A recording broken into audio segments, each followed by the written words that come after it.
Assalamualaikum warahmatullahi wabarakatuh. Perkenalkan, nama saya Ridwan SKM M. Adenkes. Saya sebagai dosen tetap Yayasan Stikes Baramuli sejak tahun 2012 sesuai dengan SK pengangkatan saya.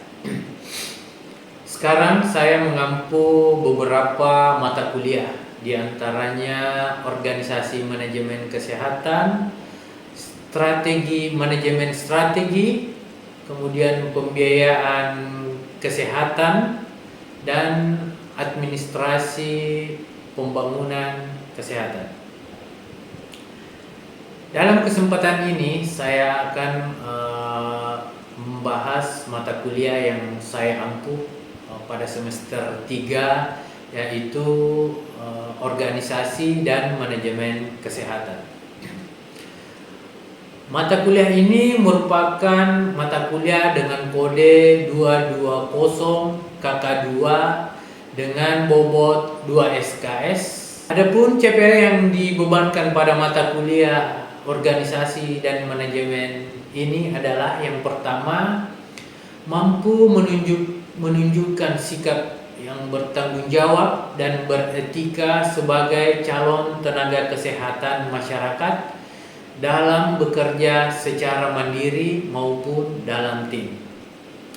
Yang kedua, menguasai konsep dasar organisasi dan manajemen sebagai landasan dalam pengelolaan proses pelayanan kesehatan.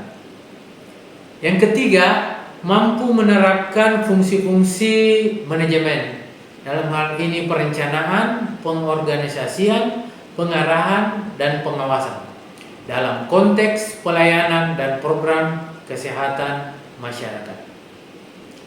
Yang keempat, mampu menganalisis struktur organisasi dan masalah manajemen pada institusi pelayanan kesehatan seperti puskesmas, rumah sakit, dan dinas kesehatan, serta memberikan alternatif penyelesaiannya.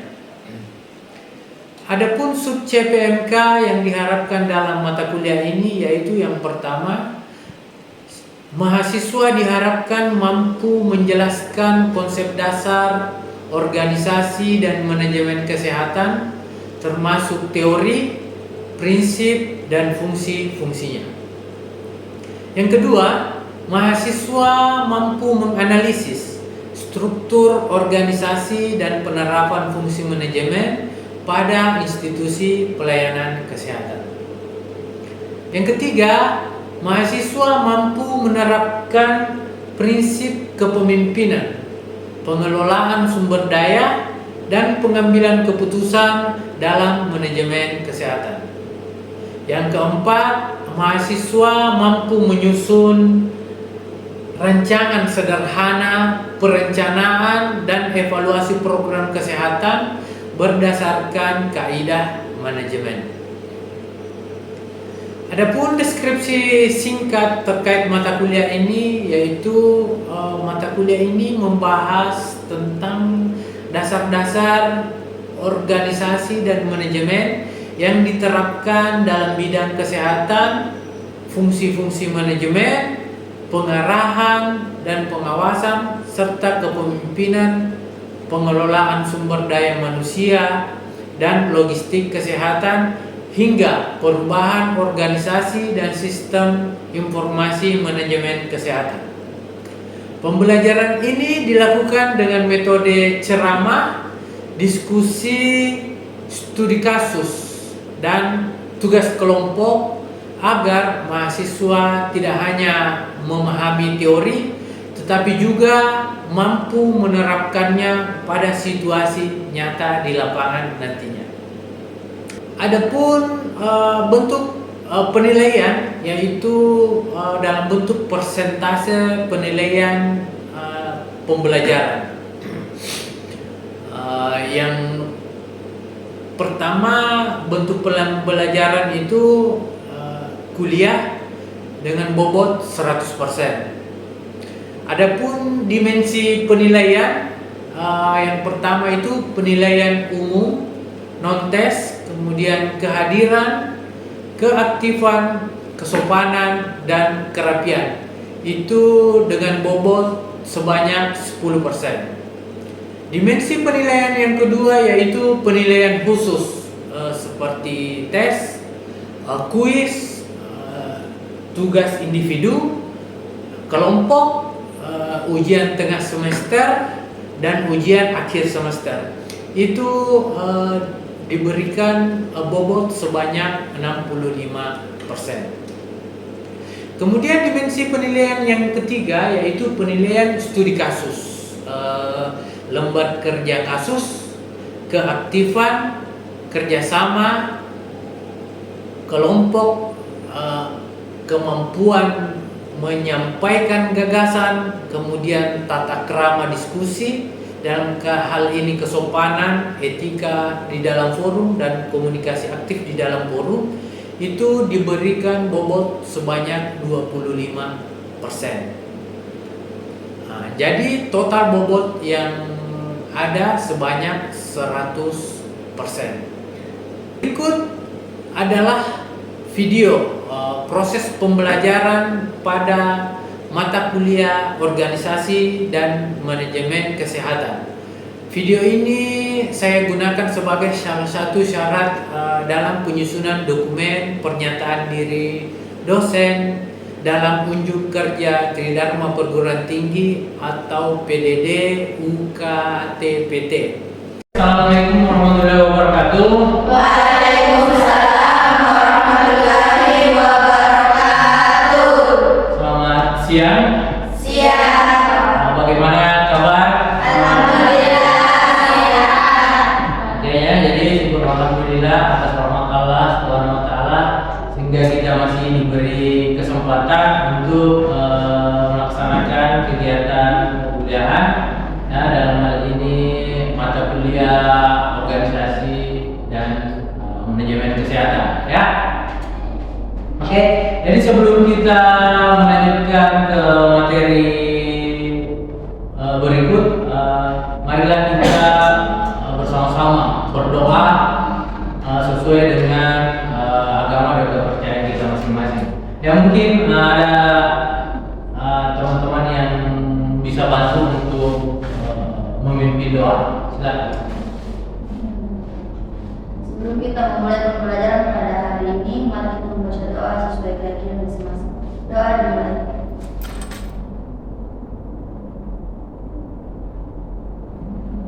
Doa selesai.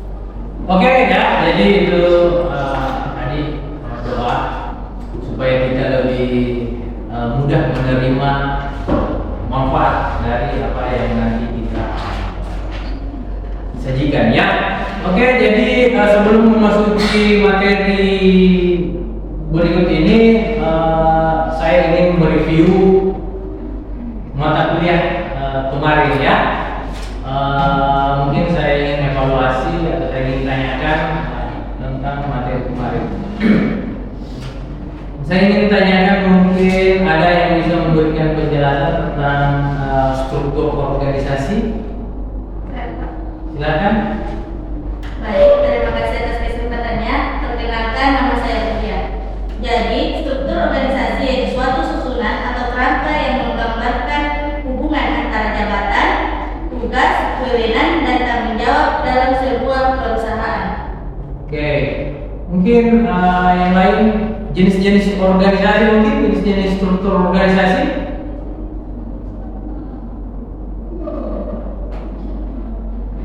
Ada?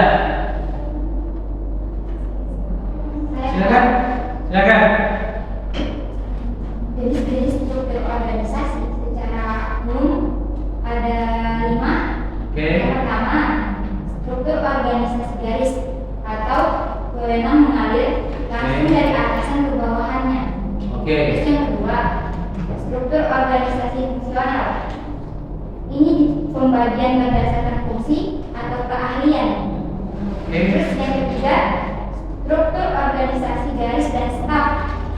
Ini menggabungkan struktur garis dengan staf ahli sebagai pemberi saran.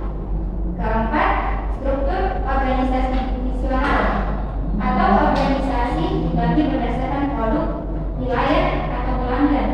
Terus kelima, struktur organisasi matriks menggabungkan struktur fungsional dan struktur proyek.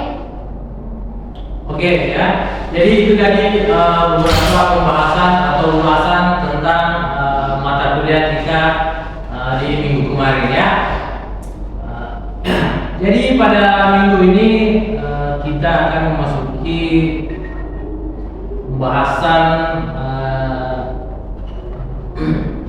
tentang fungsi perencanaan ya. Oke, fungsi perencanaan atau planning dalam kesehatan. Oke, jadi sebelum kita masuk ke fungsi perencanaan atau planning dalam kesehatan itu, mungkin saya ada yang bisa bantu apa sebenarnya itu planning atau fungsi perencanaan. Silakan. Baik, terima kasih atas kesempatannya. Perkenalkan, nama saya Siti Nurhaliza. Jadi menurut saya fungsi perencanaan itu kayak sebuah proses untuk menyusun sebuah langkah tujuan dengan cara yang jelas sebelum melakukan sesuatu, biar yang kita kerja nanti itu lebih jelas dan terang. Oke, bisa. Yang lain mungkin? Satu lagi sebelum kita masuk supaya ada pembagian. Dan satu lagi. Oke, kalau tidak ada, saya jelaskan sedikit tentang fungsi perencanaan ya. Fungsi perencanaan atau planning dalam kesehatan, atau kita fokus dulu pada fungsi perencanaan. Jadi fungsi perencanaan merupakan suatu fungsi untuk merencanakan atau sebagai fungsi dasar dalam melaksanakan sesuatu ke depan ya, itu secara singkat. Namun penjelasan yang lebih detail menurut ahli nantinya nanti kita bahas kemudian ya. Oke, apa-apa yang mungkin kita bisa dapatkan pada mata kuliah ini? Dalam pembahasan ini kita akan mampu menjelaskan pengertian, tujuan dan manfaat perencanaan dalam manajemen kesehatan ya. Kemudian apalagi kita akan mampu menguraikan jenis-jenis perencanaan kesehatan berdasarkan jangka waktu, kemudian tingkatan dan sifatnya. Yang ketiga kemudian menjelaskan langkah-langkah pokok proses perencanaan termasuk dalam siklus P1 di puskesmas atau fasilitas kesehatannya. Kemudian menerapkan teknik prioritas masalah dan analisis SWOT dalam penyusunan rencana program ya. Jadi analisis SWOT ini nanti kita gunakan dalam menyusun sebuah rencana dalam suatu program ya. Kemudian menyusun rencana sederhana, rencana usulan kegiatan atau RUK sesuai kaidah perencanaan yang baik ya. Oke, kita lanjut ya. Nah, ini apa itu perencanaan atau planning? Perencanaan adalah fungsi manajemen yang paling mendasar atau titik awal dari seluruh proses manajemen lainnya ya. Jadi perencanaan itu merupakan fungsi manajemen yang paling mendasar ya. Tanpa adanya perencanaan maka organisasi tidak akan mengetahui arahnya kemana ya. Dengan adanya planning atau perencanaan maka suatu organisasi akan mudah untuk mencapai tujuan yang diinginkan ya. Kalau ada yang ingin bertanya, angkat tangan, kita diskusi ya. Kemudian dalam planning diharapkan ada yang namanya proses sistematis ya. Perencanaan itu harus prosesnya sistematis ya. Sistematis itu artinya apa? Struktur ya. Dalam perencanaan itu kita bisa menunjukkan tujuan, kemudian kebijakan, kemudian strategi dan langkah kegiatan secara terstruktur, ya. Jadi membuat sebuah perencanaan itu prosesnya harus sistematis. Jangan udah ke kiri kanan artinya tidak terstruktur, ya, tidak sistematis, ya. Jadi membuat sebuah rencana itu harus sistematis, struktur, ya. Dengan mata kuliah kemarin kita bahas tentang struktur organisasi, ya. Jadi berjenjang, jangan sampai kita melakukan perencanaan awal kemudian langsung tujuannya itu tidak cocok, ya. Jadi perencanaan itu kemudian proses, kemudian hasil, ya, tujuan ini apa, ya. Kemudian planning itu berorientasi pada masa depan, ya, berorientasi pada masa depan. Jadi rencana itu untuk masa depan, ya. Tidak ada rencana ke masa lalu, ya.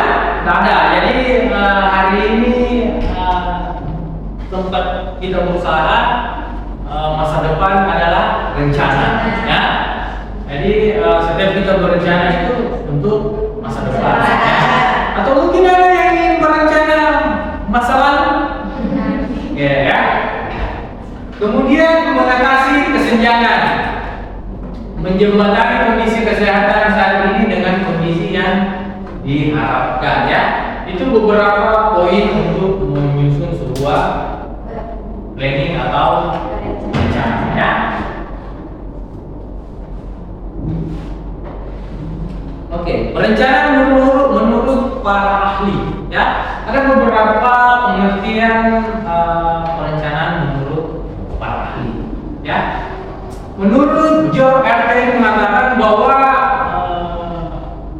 perencanaan adalah pemilihan dan penghubungan fakta serta pengamatan asumsi tentang masa depan, pembuatan asumsi tentang masa depan untuk merumuskan kegiatan mencapai tujuan, ya. Jadi George R. mengatakan bahwa perencanaan itu adalah pemilihan dan penghubungan fakta, ya, hubungan fakta untuk mencapai tujuan, untuk mencapai tujuan, ya. Kemudian Coates dan O'Donnell, ya, mengatakan bahwa perencanaan merupakan fungsi manajemen yang melibatkan pemilihan tujuan, kebijakan, prosedur dan program dari berbagai alternatif, ya. Jadi ahli ini mengatakan bahwa manajemen itu perencanaan merupakan fungsi manajemen yang melibatkan memilih tujuan, kemudian memilih kebijakan, kemudian prosedur dan program dari berbagai alternatif, juga fokusnya untuk mencapai tujuan, ya. Kemudian Asrul Aswar mengatakan bahwa perencanaan adalah proses merumuskan masalah kesehatan, ya, menentukan kebutuhan dan sumber daya, serta menyusun langkah praktis mencapai tujuan program, ya. Jadi Asrul Aswar ini mengatakan bahwa proses merumuskan masalah kesehatan dia lebih fokus ke kesehatan, ya. Jadi intinya perencanaan itu merupakan suatu langkah, ya, dalam menentukan sebuah tujuan, ya, dan di dalam prosesnya itu menentukan kebijakan, menentukan aturan, menentukan tujuan untuk mencapai tujuan yang diinginkan oleh sebuah organisasi, ya. Jadi itu kesimpulannya bahwa perencanaan kesehatan merupakan proses sistematis, ya, yang menentukan tujuan, kemudian strategi dan langkah kegiatan untuk mengatasi kesenjangan, ya, kondisi kesehatan secara efektif dan dosen. Ya. Ada yang ingin bertanya? Silakan ya, kalau ada yang ingin bertanya kita diskusi ya. Oke, kemudian kita ke tujuan perencanaan kesehatan ya. Tujuan pertama adalah arah yang jelas ya. Jadi tujuan perencanaan itu harus jelas ya, memiliki arah. Kita bisa menetapkan besarnya anggaran ya, masalah yang dihadapi itu, sehingga dengan mudah kita bisa mengalokasikan anggaran untuk kegiatan tersebut ya. Kemudian yang ketiga, terbangunnya komitmen bersama mengelola program dan masyarakat ya. Ini juga merupakan manfaat dari perencanaan ya. Jadi kalau sudah ada perencanaan, maka di situ juga kemudian kita bisa bangun yang namanya komitmen ya. Komitmen atau kesepakatan untuk kita bersama-sama menjalankan rencana itu untuk mencapai tujuan ya. Kemudian meningkatkan kepercayaan masyarakat terhadap pelayanan kesehatan ya. Oke ya. Jadi itu tadi materi kita untuk hari ini terkait dengan perencanaan kesehatan. Jadi mungkin ada di antara adik-adik yang ingin bertanya tentang materi kita hari ini. Silakan. Terima kasih atas kesempatan yang diberikan. Pertanyaan saya, mengapa perencanaan disebut sebagai paling dasar dan penting? Oke, kenapa perencanaan menjadi dasar dalam sebuah manajemen ya? Karena langkah awal dalam sebuah organisasi manajemen itu merupakan melakukan perencanaan ya. Dengan adanya perencanaan, maka langkah-langkah yang ke depan itu ditentukan untuk mencapai tujuan sebuah organisasi ya. Kalau dengan organisasi yang tidak memiliki dasar perencanaan atau tanpa memiliki perencanaan, itu tujuannya tidak jelas ya. Oke, saya kira kurang lebih seperti itu. Mungkin ada pertanyaan lain? Silakan.